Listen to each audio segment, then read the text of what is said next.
Hey everyone, this is Kara, and today I'm partnering with Paradox Interactive to bring you another in-depth look at the All Under Heaven expansion for Crusader Kings 3. The focus of this video is the Ritsuryo and Soryo government types in Japan. First, I'll give you an overview, then we'll go over the Ritsuryo and Soryo government types, then we'll cover house relations, house blocks, and leadership structure. And as a quick aside, I do apologize if I'm mispronouncing stuff here. Alright, now let's get started with that overview.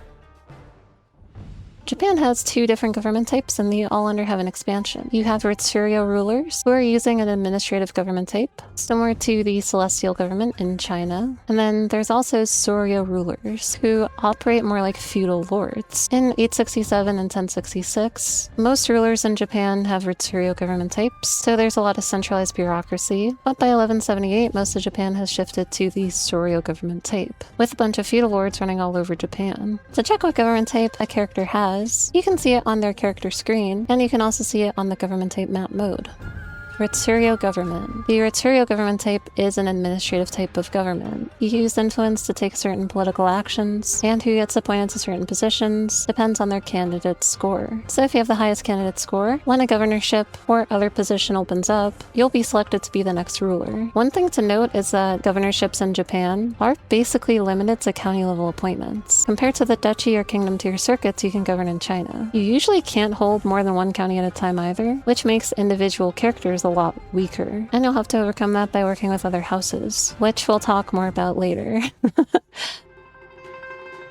The Soryo rulers are rulers who have managed to gain control of their lands more personally, wresting it away from the central government, and basically becoming a feudal lord. Soryo succession works according to hereditary succession laws, instead of the candidate scoring system for Ritsuryo rulers, and you also have a much bigger army. And you can build special men-at-arms like mounted samurai, declare wars of conquest, and hold way more land. The downside is that Soryo rulers are considered criminals when they break away from the Ritsuryo government type, and Ritsuryo governors can use special casus belli to force them back into the Ritsuryo system. If you're willing to accept those risks, you can take this decision and switch government type. Just make sure you can defend yourself.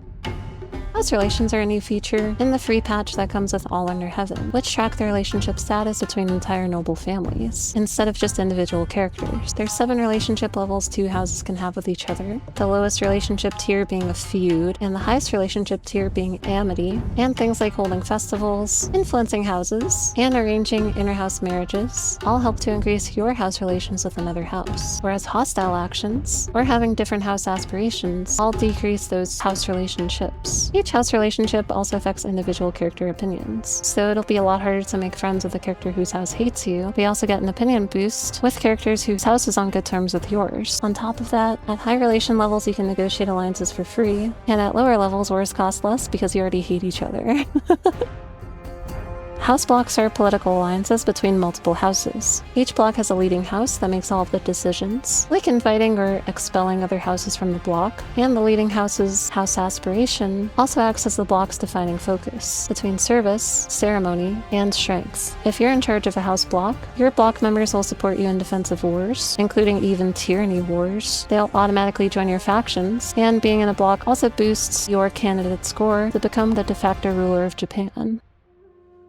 Leadership structure. While Japan has an emperor, historically the position of emperor was mostly a ceremonial title, while the actual rulers of Japan were the regents who administered on behalf of the emperor, and what that person is called depends on Japan's government type. For the Ritsuryo government type, the de facto ruler of Japan is called the Kampaku, which is appointed based on the character with the highest candidate score. As you might guess, this makes Soryo government type characters invalid. If you still want to become the de facto ruler of Japan as a Soryo ruler, instead you'll have to fight to establish yourself as the shogun, who still rules on behalf of the emperor. It is also possible for the emperor to get appointed to the position of Kampaku, and if this happens, the emperor is given 2 options. Option number 1 is to keep both titles and actually rule Japan as the emperor, or you can also abdicate the throne and become a cloistered emperor, which is historically what happened in this situation, where you abdicate the title and basically become a monk who influences things indirectly.